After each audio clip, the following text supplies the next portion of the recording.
Hello and welcome back to Bookmark Chronicles. Today I'm doing a drunk book review of The Echo Wife by Sarah Gailey. I was so excited for this book and I was so incredibly let down. Because I now know certain things about the plot, for the synopsis I'm just going to read to you what it says on the inside cover. Martine is a genetically cloned replica made from Evelyn Caldwell's award-winning research. She's patient and gentle and obedient. She's everything that Evelyn swore she'd never be, and she's having an affair with Evelyn's husband. Now the cheating bastard is dead, and both the Caldwell wives have a mess to clean up. Good thing Evelyn Caldwell is used to getting her hands dirty. That sounds interesting, right? No. There was a plot, but what was the point? You know, I only ended up rating this 1.5 stars. I was anticipating a 5-star read and that didn't happen. If you're into sciencey things, if you think the cloning aspect of it would be cool, then this might be for you. However, I really dislike the main character and some of the plot points just didn't make sense. I will say though, there were some good plot twists. However, it was not enough to increase my overall enjoyment. So because we're doing a drunk book review today, because that's the only way that I'm gonna get through this, I kept forgetting that I had a bottle of Malibu in my refrigerator, so I'm going to drink this. And I picked up white peach lemonade from Wawa. I don't know if that's a good combination, but I guess we'll find out.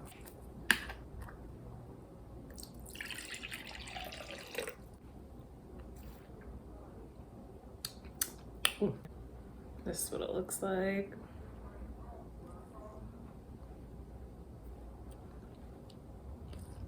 All right, so now that we've got our drink ready, I've got my notes here. I started a new notebook system where different colors mean different things. Red means I'm annoyed, and there's a lot of that. So this will be fun. If you have not yet read The Echo Wife but would like to, this is your official spoiler warning. Okay, so let's fucking talk about this hot dumpster fire of a mess. So Evelyn is like this super badass scientist and she's doing this clone research, making huge strides. And so when we start off, she is on her way to an award ceremony. She's won this award that is like the most prestigious award that she could get in her career, right?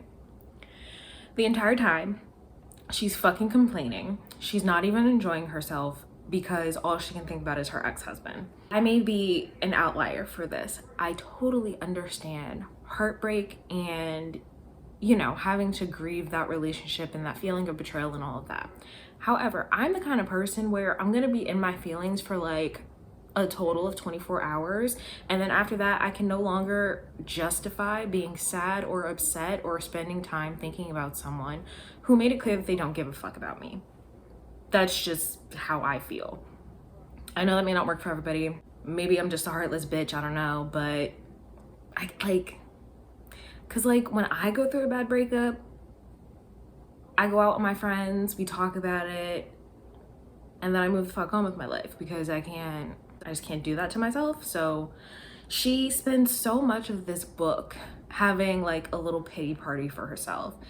She just can't believe that this happened to her, and well, there's more to the story there, but she just spends too much time feeling sorry for herself and then blaming herself for things that aren't her fucking fault.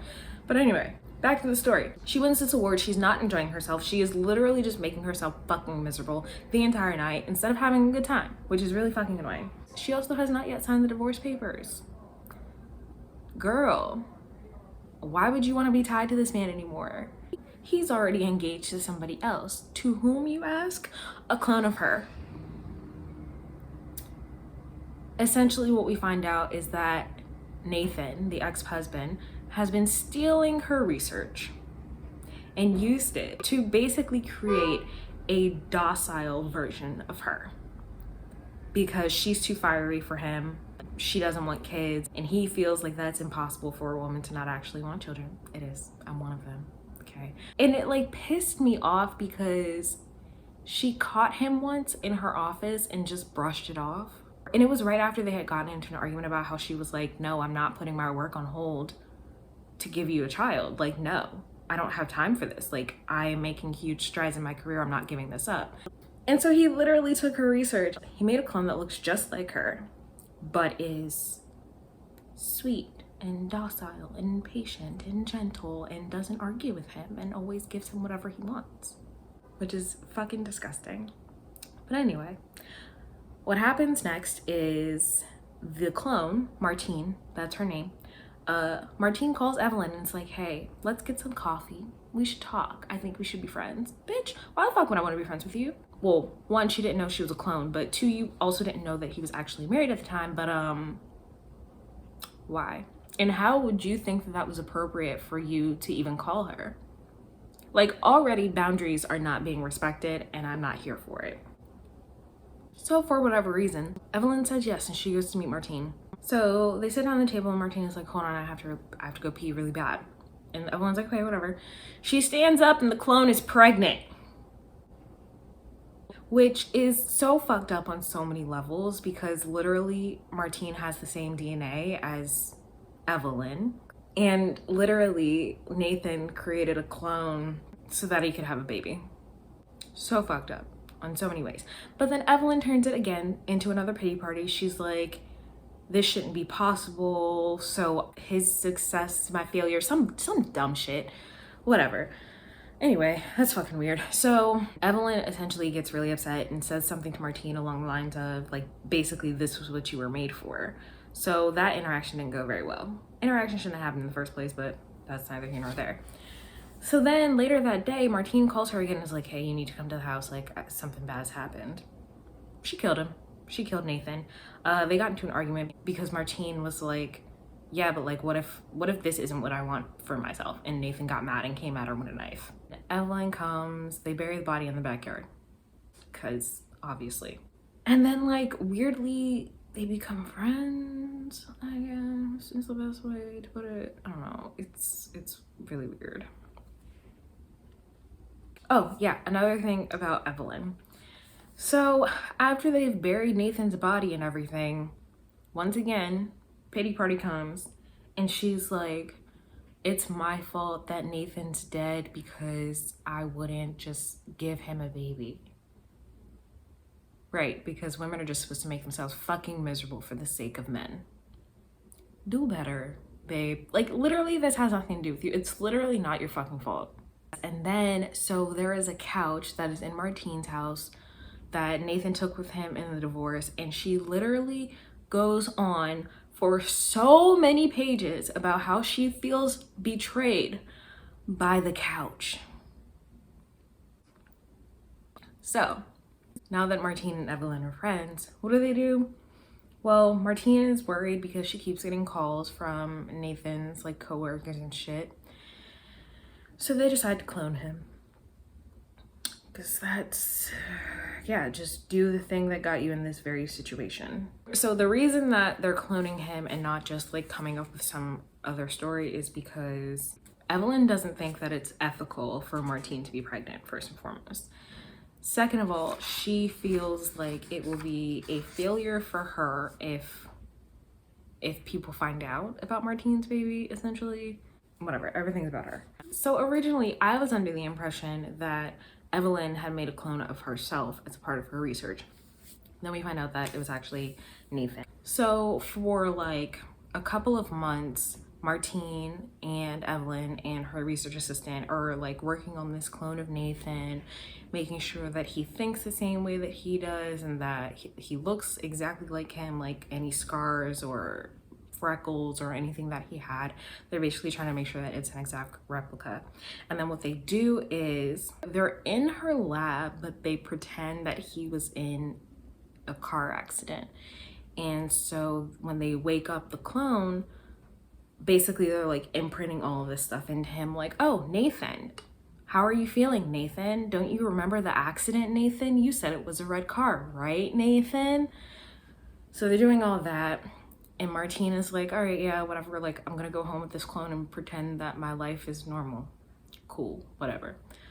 4 months go by and Martine called her again, like, Evelyn, you need to come to the house. Something bad has happened again. If you think they killed Nathan 2.0, they didn't, don't worry. No, Martine did think about it though. She was definitely gonna do it, but no, that's not it. They go into the backyard. There are 12 bodies in the backyard. Not Nathan. 12 bodies that look exactly like them. Because Nathan had been working on this clone for at least 3 years. And essentially what he would do was he would bring them home, and whenever they disrespected him or did something that he didn't like, he would kill them and bury them in the backyard. And that's what he was going to do to Martine when he came at her with a knife, because she questioned him. He was also planning on killing Evelyn. Yeah, fun stuff. So Martine is like, I can't do this anymore. I don't want to live with this guy. I can't do this. And Evelyn's like, well, it's not him. It's not actually Nathan. This is a different one. She's like, yeah, but they're the same person essentially. So we need to kill him. And Evelyn's like, no, we're not killing him. We can't do that. So instead, they used the most recent clone. I believe her name was Layla. And they staged a suicide. This was not well thought out because Martine didn't want to leave her baby, but it was like, you can't stage your death and take the baby. That doesn't make any sense, because the first thing Nathan's gonna do when he finds the body of this previous clone is look for Violet, the baby. About a month after they stage her death, Nathan comes to Evelyn, not knowing that Martine is there, right? Because Martine is living with Evelyn now. He comes to her and says, look, I don't know what I'm doing. I don't know how to be a parent. I'm not even holding her right. I tried to look it up and I still can't get it right. This bitch has the fucking audacity to ask her, will you help me raise the baby of the woman who I cheated on you with and left you for? Help me raise our child. Because he still thinks that because she's a woman, she must have a maternal instinct somewhere deep inside of her. Evelyn does not, but because Martine wants the baby back, she agrees. So essentially what ends up happening is that Martine has the baby for like 4 to 5 weeks at a time, and then Nathan has her for 1. Nathan 2.0, mind you. But the fact that you left her because you wanted a child, got one, basically expected your wife to raise it on her own, and now because you don't know what you're doing, single parenting is hard, yet so many women can manage on their fucking own. But no, you actually go back to your ex-wife, the one who never wanted children, and ask her to help you raise this child that doesn't even fucking belong to her. Okay. And honestly, that's it. That's how it ends. Martine is happy because she gets her baby for like a month at a time. And Nathan is basically doing the bare fucking minimum for the child that he wanted just so badly.